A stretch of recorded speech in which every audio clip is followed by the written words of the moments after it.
Yeah, for sure. All right, so it's 8 o'clock, so I don't want to keep you any longer. So let's get started. So happy Monday, ladies. What a great way to kick off the week by chatting with Mary Kubica. Is that how you say that? Kubica. Kubica, about the local woman missing. A few quick thank yous before we start. Thanks to Jennifer Claunch for all she does for the group, behind the scenes, promoting the events, running our Instagram. And then thank you, of course, to all the moms who've already read the novel, recommended it to their friends, or perhaps are tuning in to our YouTube page after the fact because you could not join us live.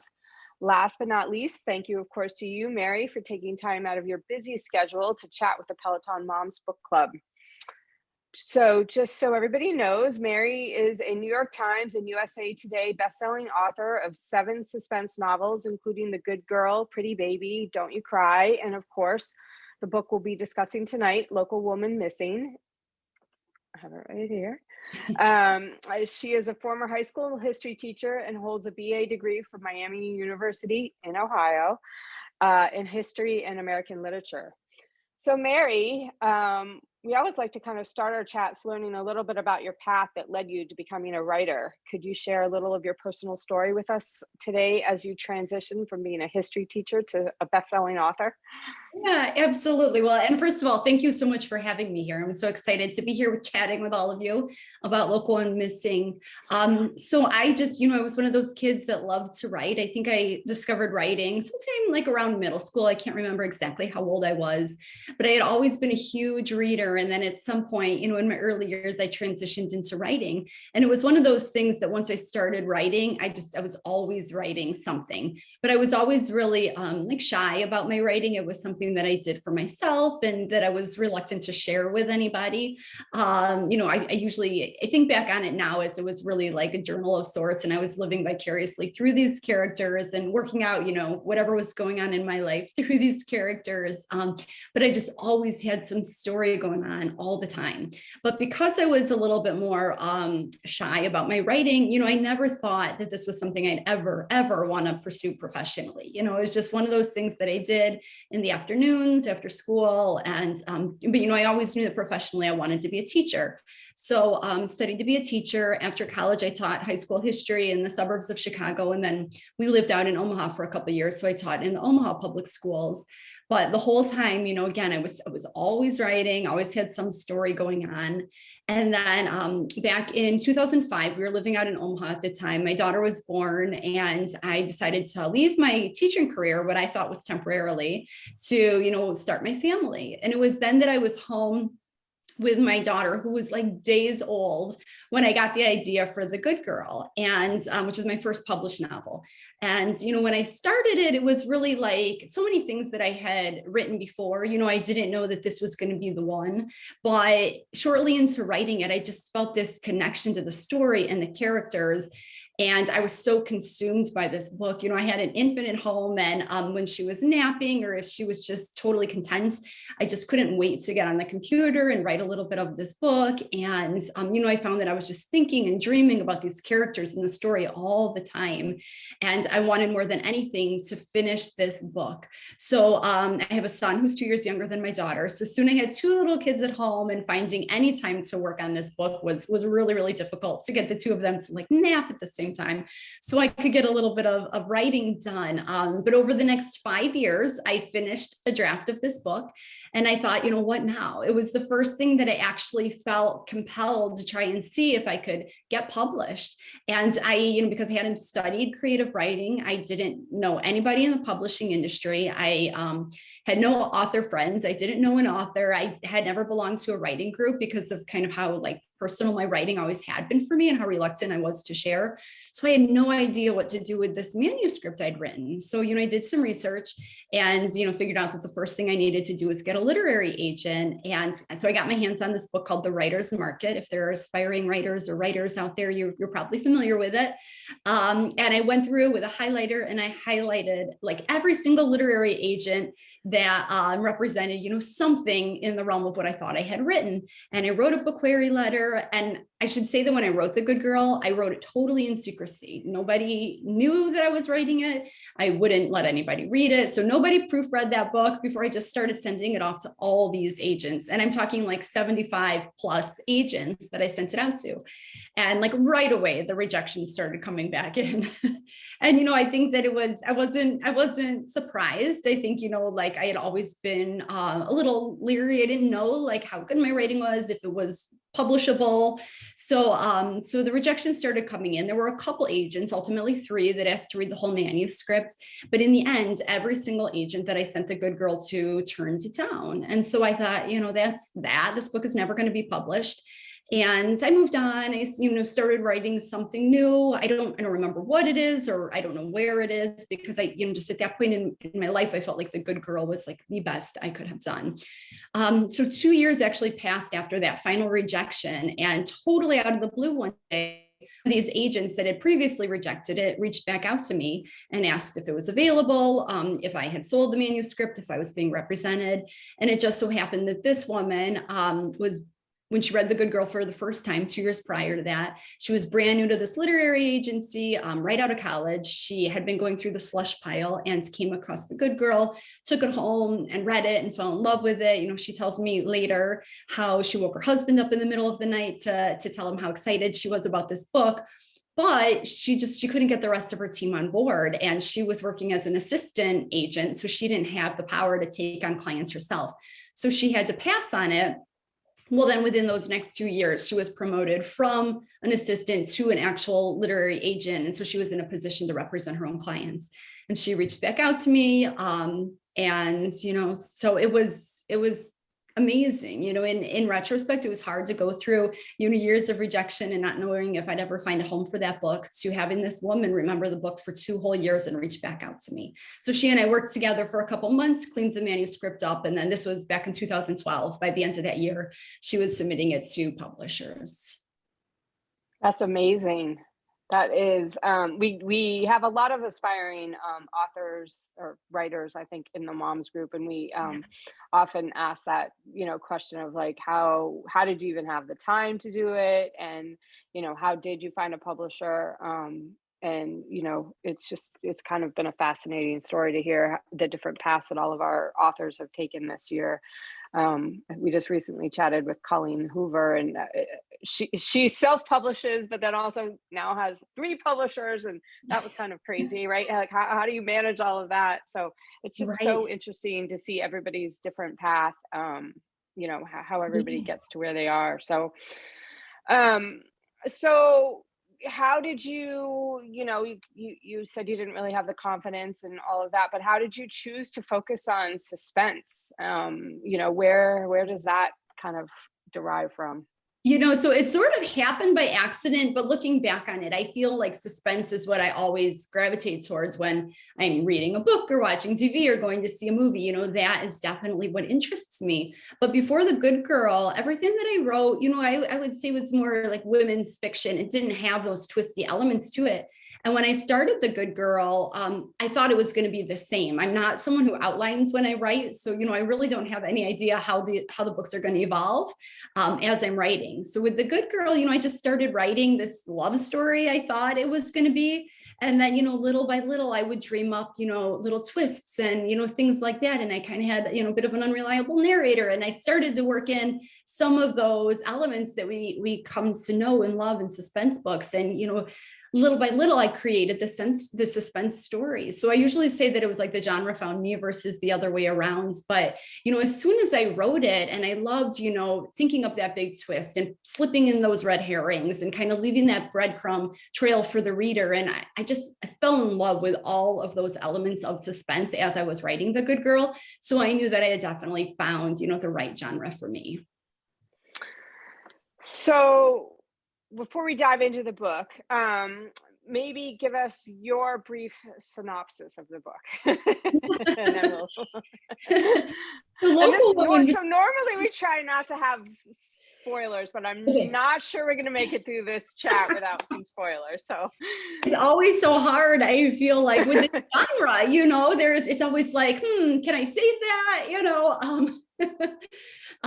And so this book, Local Women Missing, is it takes place in two different time periods, but in the one there's two women and a little girl who go missing within just a couple weeks of each other, all from the same neighborhood.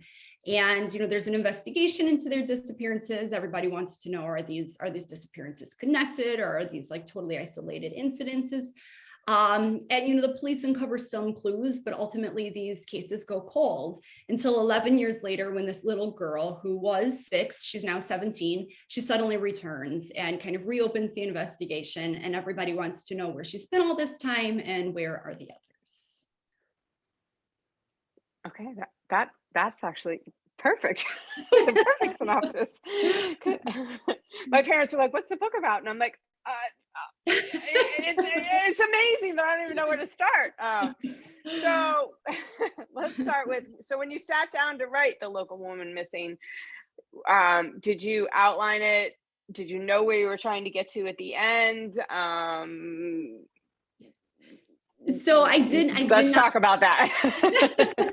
So I did not outline it. Usually with my books, I just start with a starting point, which is usually like a mystery. Some kind of mystery is unfolding. And with this one, I think the idea that first kind of piqued my interest was just this idea of people who go missing, and unfortunately we hear a lot about it on the news. But for us, like the viewers, the story kind of ends when they come back, and you don't really see what it's like as these people who've been held captive for a chunk of their lives, when they come back and they get reacclimated with their families, and they try and fit into society again, and all this time has been missing, and they've been kind of in a horrible situation where they can't trust people and things like that. So that was sort of what interested me to begin with, was just this idea of someone who's been missing, held in captivity for a period of time, coming home, and what's that like. So that was where I started. And so I started the book with it's right after the prologue, we hear from this character of Delilah as she's escaping captivity and making her way back home.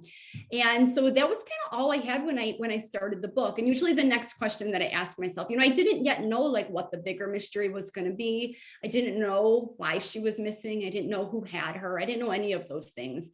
And then so the next thing that I usually ask myself is, who do I want to tell this story? Because I always have multiple narrators in all of my books. So, I knew I wanted this little girl's perspective. And then we hear from her mother, her brother, we hear from him kind of in the present. So he's older, he's a teenager. And then we hear from a neighbor. So, I wanted to give kind of this comprehensive view of the family from both an insider and an outsider perspective. And so I just start writing then, and I take one of my narrators and I write hers or her narrative in its entirety. So like there's a character of Meredith. So I wrote all of Meredith's story, and I went back to the beginning of the book and picked up the character of Kate, and I wrote all of Kate's story. And, at the end, I literally go to like FedEx and I print it all out, and I have my stacks of different narrators, and I kind of start shuffling the book back together. So, at some point in the writing process, I start to, think a couple chapters ahead, and where is this story going to go? And ultimately a twist starts to form. And with this book, it came sooner than it usually does, which I was really happy about, because though I like, just going with the flow, there's a lot of anxiety that comes with that, because what if this doesn't all come together? Or what if I can't dream up, some great twist? And with this one, I thought of it pretty soon, and it felt very real to me. There was, I feel like in suspense books, there's some stuff that is just so out there, it's really hard to believe that it could happen. And with this twist, there was something so, yes, out there, but also still so plausible to me that I loved about it. And it just felt so right for this book.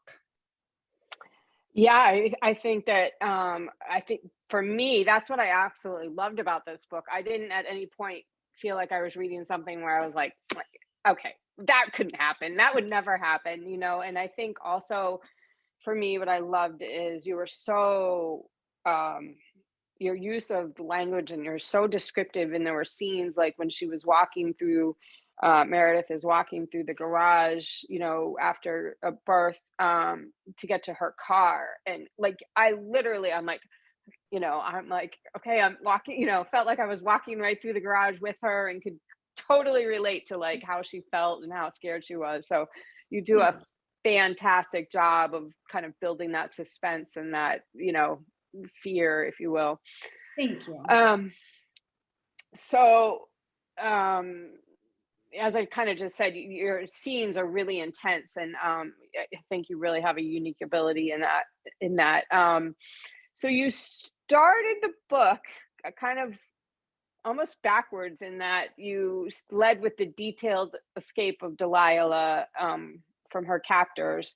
So talk a little bit about why you chose to lead with her escape, Yeah. as opposed to, maybe that she was taken to begin with. Yeah, yeah. Because the book comes in, it's, two different times. So we hear from Delilah's escape and then kind of to like this present time where she's home and she's 17 and, she moves back in with her father and her brother's kind of resentful that she's there. And there's just a lot of emotion there, but they're trying to figure Yeah. out where has she been all this time, and what has happened? Why was she taken to begin with?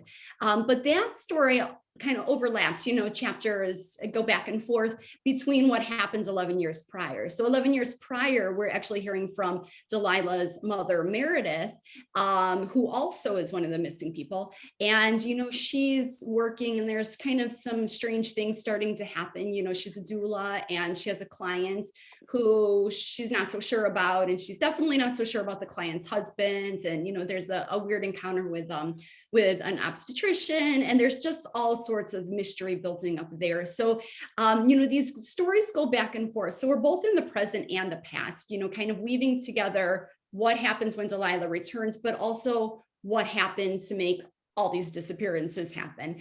But Delilah's voice there at the beginning, it was just the first one I heard, and so that was why I started with her story. Hmm. It just, like when I got the idea and I was getting ready to sit down and, type for the first time, I could hear her, and that doesn't always happen. But when it does, I'm so grateful, I'm like, out of the way, give me the computer. I just Yeah. want to get it down. So that was really why I started with her. And actually the prologue was kind of an afterthought. The prologue there is like the last thing that I wrote for this book, just because there was a lot of discussion about, is Delilah's story too dark to lead with? Because it is dark. And so after, I turned it in and my editor and I, kind of did revisions, that was a conversation that we had, I think many times, was Delilah's story too dark? If you're somebody that's at a bookstore and you pick it up and just start skimming, is that going to be off-putting? And I love her story. I felt so good about her story, and you don't know it, but 40 pages later, she does escape. So, it's ultimately one of hope.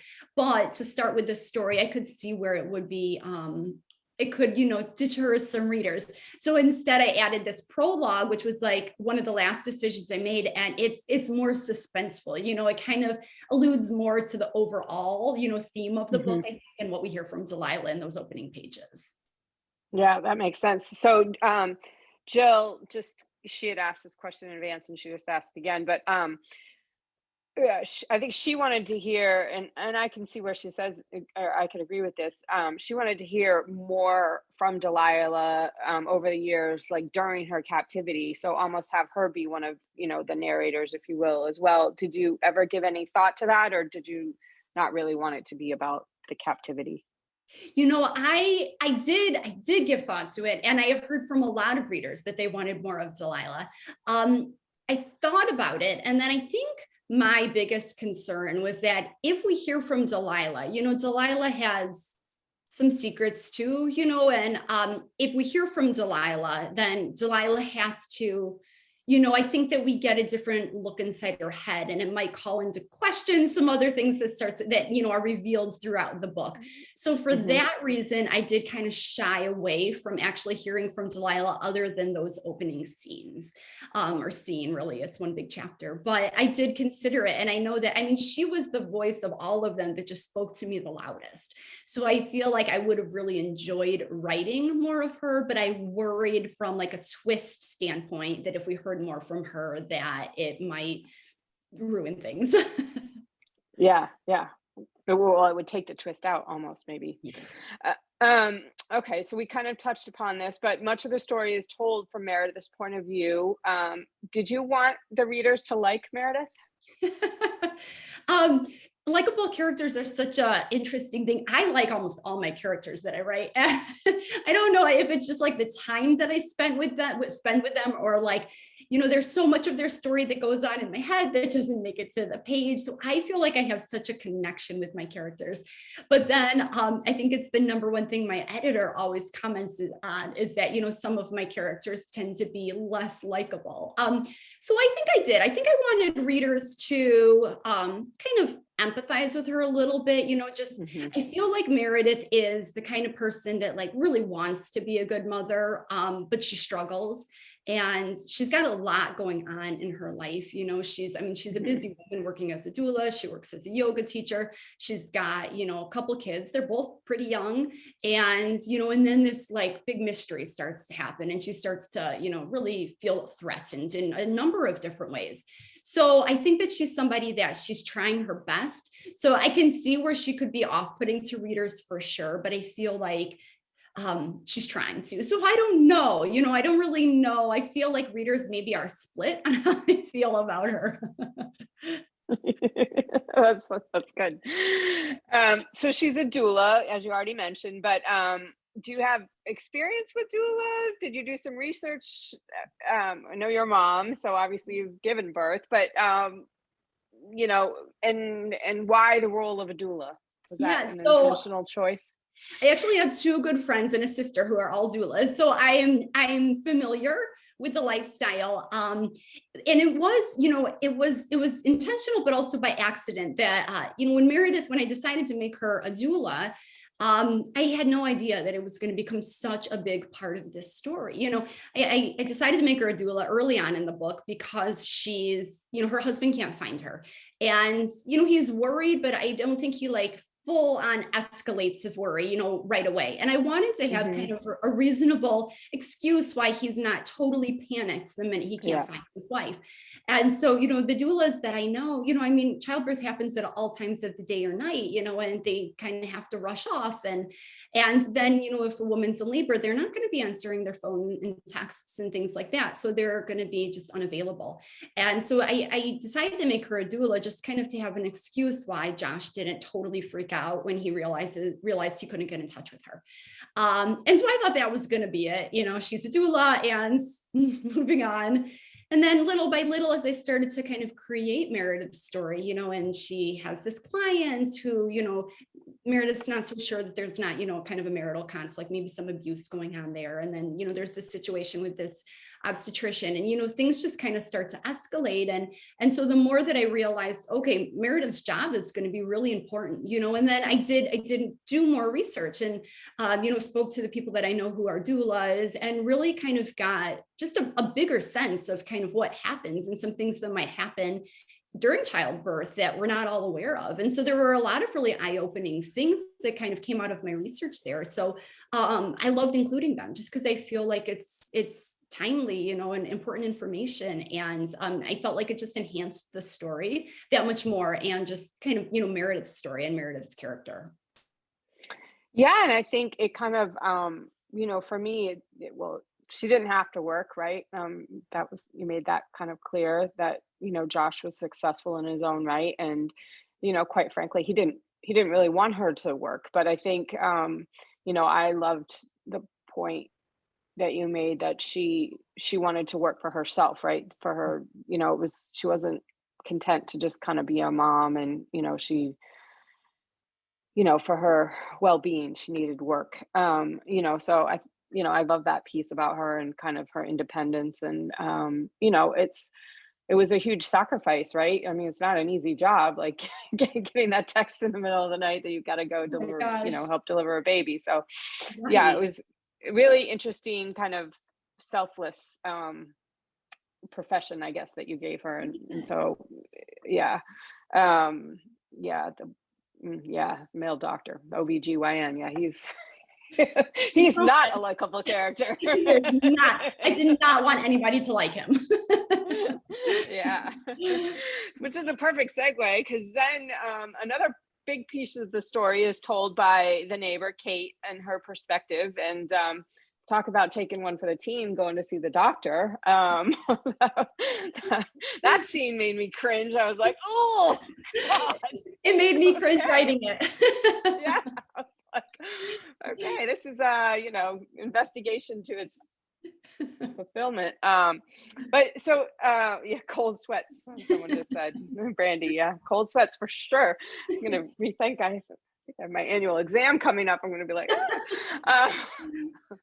but anyway, my question to you with Kate, I loved Kate and B. But why was it Kate and not B? Who's the perspective? Yeah.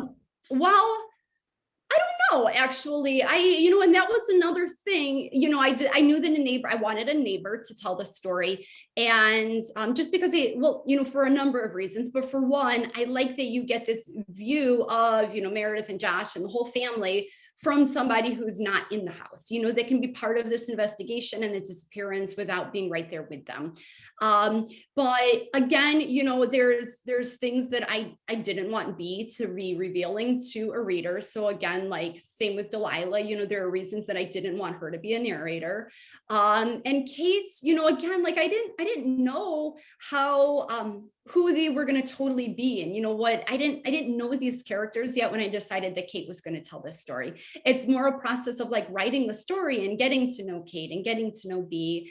So it's, I decided I wanted the story to be told or this perspective to be told from a narrator, but I didn't know exactly what that whole storyline was going to look like when I started writing it.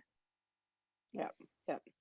And so then the third kind of narrator we touched upon is Leo, the son. And so then that's kind of told in present day, if you will, once Delilah is returned and back kind of in the house with her dad and Leo. And again, I thought you did like an amazing job kind of having like describing what would be going through his head, right? I mean, all these years it's just been him and his dad, and they were left alone in a terrible situation, but it's him and his dad. And then all of a sudden, Delilah's back and he feels, I think, compelled, right? That he should love this girl, and she's been missing and has had a terrible life, but he doesn't know her, and now he's sharing, he's sharing his dad. But I loved the gesture, if you will, the first night back. I think it's the first night back when he shares his blanket. Yeah.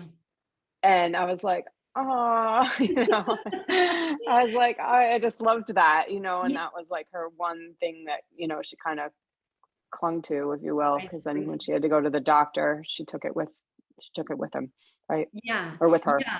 He was a character that I really enjoyed writing because he's a teenager, and I have teenagers, and he was, I think, only 4 when Delilah disappeared. So, he literally has no memories of having a sister. And now here's this, 17-year-old girl that's living with him, and he's resentful of the attention that she gets. He's resentful of the love that she gets from their father. And so he just has a lot of feelings. So, I tried to really balance, totally resentful, sullen teenage boy with, there's some caring, he cares in there. So, I really thought about like, in what small ways can he show this while still being true to like his teenage self. So like the blanket, or there is the one time where he's playing the game where, they close their eyes, and so things like that, to kind of show that he really does care and he's trying to do well here. And I just love the way that he kind of grows throughout the storyline. And his was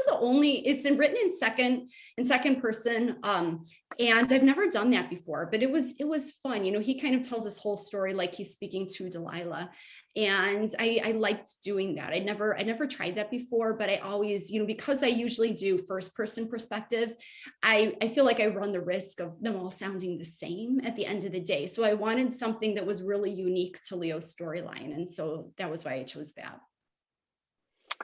Yeah. And then I thought it was really interesting how, I don't know if you kind of intended it to be a red herring, but the whole piece with his dad and the investigator, detective cop, and his kind of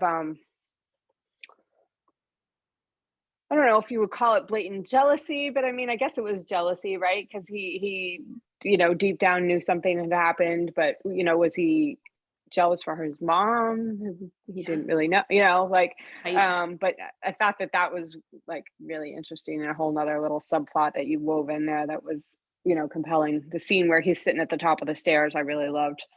Thank Um, yeah. Um, okay. Jill, I'm going to ask that question, but well, let's see. Yeah, I guess we can ask it now. We're getting close. We're getting close to the end. So Andrea would like to know, she is from grew up in Naperville, and she's 99% sure that that is the setting of this book. Can you confirm or can you I deny? I can confirm. Yeah, I live just like a town over from Naperville. So, but I feel like I spent the majority of my life in Naperville, and most of my books are set somewhere in the Chicagoland area. And with this one, I love the idea that it's like the suburbs, and it's like Yeah. upper middle class suburb. You really feel like nothing bad happens there. The rate of crime is super low. People know each other. You can trust your neighbors, things like that. So I really just kind of love to dive into that in some of my books and, think on this totally idyllic street, crime does happen. And so I use Naperville. I never call it Naperville because I took some liberties with it, and the minute I say it's Naperville, somebody will correct me that I've done something wrong, but I take some liberties, just to kind of make certain things what I need them to be for the purposes of the book. So, but yes, it is absolutely Naperville. And it's so, when it's practically home, it's so nice to set a book there because I feel like I don't have to do research. I can just, if I want to, I can drive over there and look around. If, for like describing things, I need to really see it. But it's like, I've been there so many times and there's just so much comfort in writing about a place that's familiar. Oh, for sure. I can only imagine. But you did such a good job because it could almost be lots of places. Right. Like even like you referenced the river walk, and I'm like, okay, I know this is not set in San Antonio, but I'm like, well, it Right. could be San Antonio. Like, I mean, it's not, but it could be. Right. Yeah. Yeah. Sometimes Like I it feel just, like if you don't get too specific too, then it's the same thing. Like a reader can definitely put themselves there, even if they've never been to Naperville, Illinois. If I don't say that it's Naperville, then it can be, your own town or whatever. yeah. All right, so I'm just going to disclose we may enter into some spoilers now. Can't be avoided. So Jill wants to know, the couple who kidnapped the girl who wasn't Delilah, guessing they knew she'd escape at some point because they set her up as the missing girl who's in the news. Question. So they, they told her, that she was that girl. That she was Delilah, essentially. We have entered into major spoiler territory. Yeah. But they were like almost like copycat. They wanted that same recognition, that kind of came, and like the notoriety that came with Delilah's missing person case that this girl named Carli, did not get. And so they sort of made themselves believe that they had kidnapped Delilah, and they kind of made themselves believe that they were the ones that had pulled off this big thing. And, so yeah, they read her the newspaper articles and things like that. So that Carli truly did, over the years come to believe that she was Delilah. So that, when she escaped and said she was Delilah, she truly believed it. Crazy. I was like, what? I think my daughter came, like, she was down the hall and she's like, what's the matter, Mom? I'm like, didn't see that coming. I love crazy. Yeah, it was crazy. I don't want to give too many others. Well, I don't know.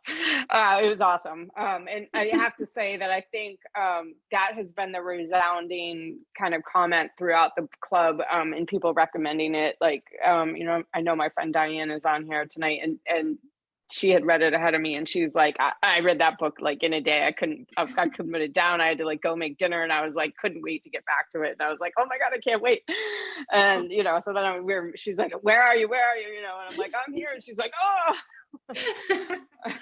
I love it. Well, that means so much because I feel, when I write, it's like me and my computer with these characters in my head. So like, I love to hear from readers, what they think, what they feel, were they surprised, all those things. It just like, it means so much to finally be able to get that feedback from readers. So it's awesome. And this is a book that, I love all of my books. It's hard to pick a favorite, but this is one that it was such a wonderful experience writing it. And I felt like I loved the twist and I loved the characters, more so than some of my other characters. And so to have readers love this book so much, like I love it, it means so much to me. Yeah. All right. Wait. Oh, now it's exploding. Okay. So Diane, my friend, says, we have to talk about it. She thought it was Cassandra! Exclamation, exclamation. And Lauren says, talk about the spoilers. Why would anybody be listening to this if they haven't read the book? Well, you'd be surprised. We have a lot of people that watch just because they're fans of the author or, whatever the case may be, but everybody's like, loved it. Anybody else? Is there anything else you want to talk about in the spoilers? Or we're good, everybody? Okay. So, this is, we'll segue off the spoilers unless somebody else pops in. So any advice, a little bit of advice for group members who are wanting to take a chance at writing? We talked about this a little bit at the beginning, but do you have any colleagues that you kind of tap into now and share your rough drafts with, or any advice you want to give? Yeah, so I'm actually I realize I still don't share my rough drafts with anybody, but the reason has changed. It's not so much that I'm scared to like I was before, but now it's just that I feel really like I want to get all my ideas down. I'm all for revisions with, my editor or, critique partners or whoever after that first drafting stage. But when I'm writing a draft, I want it to be all me. And like, we all know writing, reading, it's all very subjective. So if I share a draft, with many people, I'm going to get many different opinions. So as long as I have that one solid draft down, then I'm fine like getting that feedback. But I think that it throws me during the writing process if I get it too soon. But I think, when I look back on, like 12, 15, 20-year-old me who was like so intimidated about writing and sharing my work. And I think, what could I tell that person now? I think the biggest thing that I learned just through writing is to stop thinking about anybody reading it. And, that to me was like the thing that was what was holding me back and preventing me from being like my true writer self, I think. And as soon as I stopped thinking about, strangers and family and my parents or whoever reading the book and just wrote the book that I wanted to write and I wanted to read, then I feel like my writing became that much stronger. So if you can kind of turn off that idea of people reading the book and just write the book that you would love to read, I think that kind of will help take your writing to a new level. I read a lot, whenever I read, I feel like I'm studying in a good way. I'm reading for pleasure, but I'm always paying attention to like just different ways that authors do things, especially now in this genre. Like the twist is everything. And it gets harder and harder to dream up a new twist when there's so many fabulous authors in this genre. So now it's like people are doing twists on twists and things like that. And so I'm kind of trying to figure out, okay, what other things are people bringing to the table? So read a lot and kind of, see what other authors are doing. And then just like listen and pay attention to the world around you all the time. Because I feel like that's where I get most of my inspiration. Whenever people ask where I get my ideas, it's like, just even like a conversation I overhear might be something that kind of tips me off to an idea or a newspaper headline. It always starts as this like teeny tiny idea. It's never a fully formed novel, that takes literally 350 pages to figure out. And when you're actually writing like a novel is overwhelming to think about it. Literally every time I sit down to write a new book, I have to remind myself that I've done this before and I can do it. So, don't feel overwhelmed by that. Just focus on like a chapter or a scene or, a page, whatever at a time. And you don't have to worry about what's going to happen in the next chapter or what your twist is going to be. Just focus on that one scene and making it as good as you can. And then little by little, it's like the next idea comes to you and you can build on that. I love all that. That's all perfect. Okay, we just got pummeled with ending questions. Did B have a past of being unstable, or was it just that incident that got her spiraling? Yeah. So I feel like it was just that incident. And I never really, Yeah. get into Sevilles Past. So I never thought about what Sevilles Past was. But to me, it's just that incident. And it's like, I mean, I would hope that nobody would do what B does. But, we've never been in a situation like that, and I think B, she panics, and she totally freaks out, and saving herself is all that matters, not going to jail, not getting caught for this, to the point that she'll do anything to make that happen. So yeah, I myself don't think of her, as like a total sociopath. I think of her as a woman who got in a terrible situation and freaked out. Desperate woman. Yeah. Yeah. Yeah. Exactly. Yeah. Okay, another spoiler question. Can we talk about Tebow baby and who the father is? So who do people have ideas? Diane says Marty. Anybody else? Diane is right. It's never, and that's another Marty. Okay. It's never said, but I mean, there's enough clues in there that I feel like, yes, you can work it out, but yes, Marty. Sam. Okay, yes. Marty is Sam. Yes. Yeah. And then, I know somebody was like, oh, he's like, I thought so too. Earlier, somebody had asked, Tebow, was that in any connection to Tim Tebow? Did you use that name for a reason, or hadn't thought about it? Or yeah, no, I didn't even think about it. I mean, literally, sometimes a last name pops up and comes to my head. Other times I'll like go looking on websites for last names. One time it was one of my other books. Gosh, I can't remember. I think it was just in a proposal, or maybe even my first draft, I used the exact same name of somebody. I can't even remember who it was now, but it was somebody that everybody would have known. And it never occurred to me as I was typing, like, no, this person is famous. And then I think it was my editor that caught it. And she's like, you have to change that last name or something. So sometimes it's like, I think I'm just so caught up in the story that I don't think, Tim Tebow or, whatever. Yeah, that's so funny. Jen Clonch, my partner in crime, would like to know if you have an update from Black Bear Television about adapting for TV. So I know that they just hired a screenwriter, and so it's still early stages, but the screenwriter is working her magic, and that's pretty much as I know, but I'm so excited to see what they do with it. Will you have production, or will you be a producer?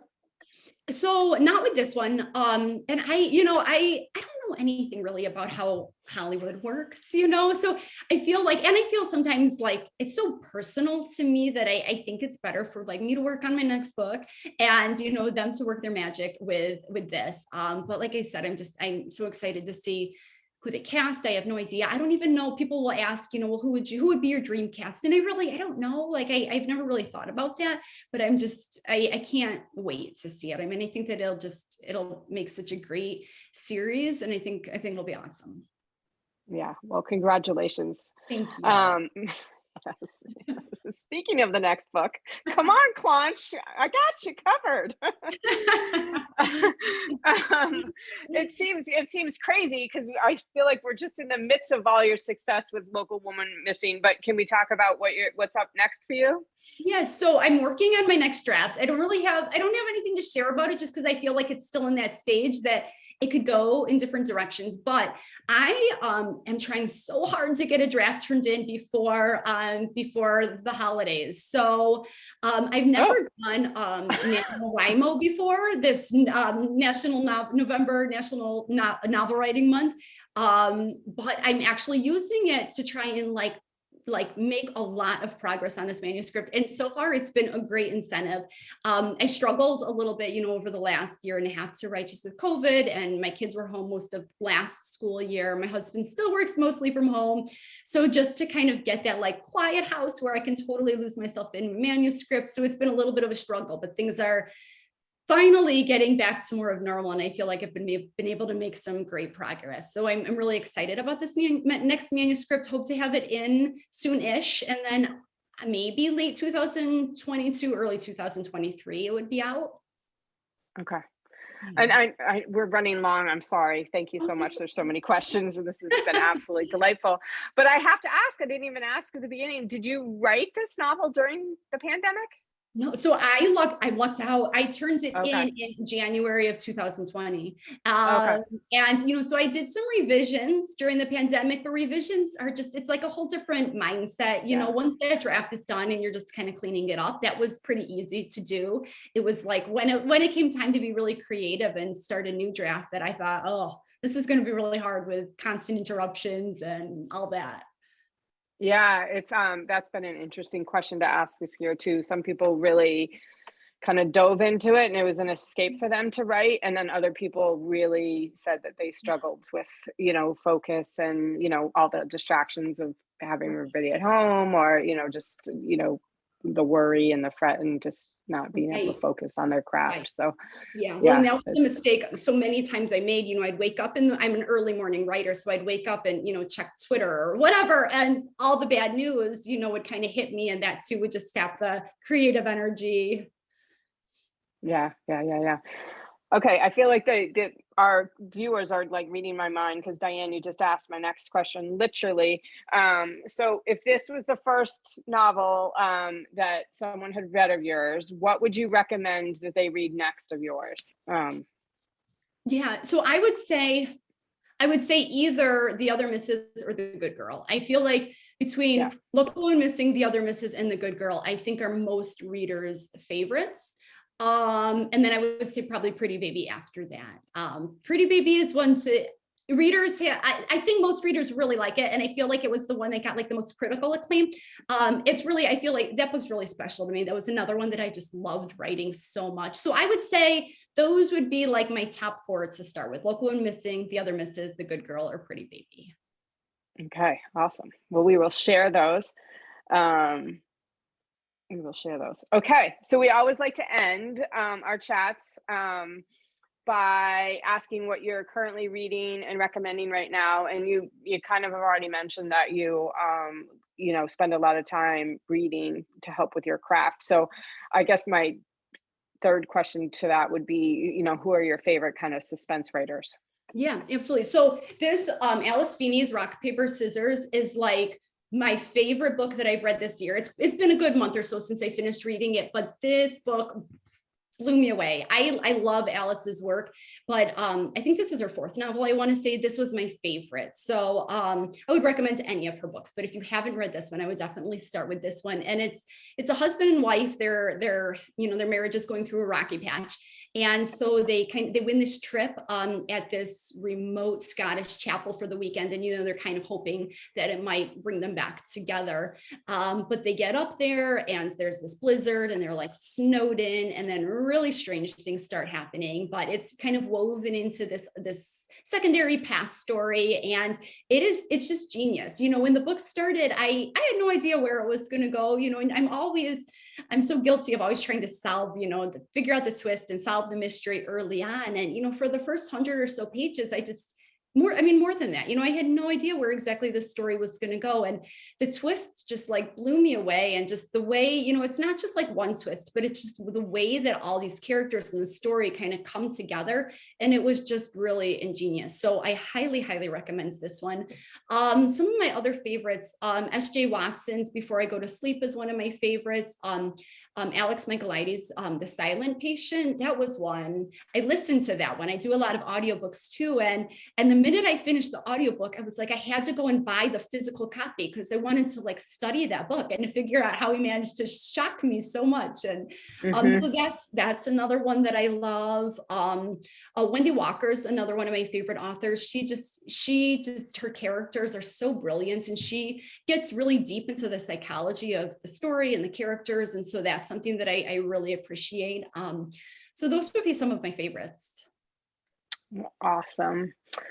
So before we end, if people aren't already following you, where can they find you on socials? Yeah, I'm on Instagram, Facebook, and Twitter, just at Mary Kubica for all of them. And if you go to my website, marykubica.com, there are links to all of them. Awesome. So hopefully you gain a whole bunch more followers from this. Yeah. And this was absolutely delightful. I adored this book. It was a great change from I've kind of been reading a lot of historical and heavies, and it was so great to actually pick up a true page turner and fly through it. So we get asked all the time for page turners, so this is definitely one that we will continue to recommend. So thank you so much for taking the time to join us. Have a wonderful Thanksgiving, and hopefully when you have your next novel out, you'll be back to join us again. I would love that. Thank you so much for having me here tonight and for reading Local and Missing. And thank you to all of you who joined us tonight. Yeah, thank you so much. Have a great night. You Bye too. everybody.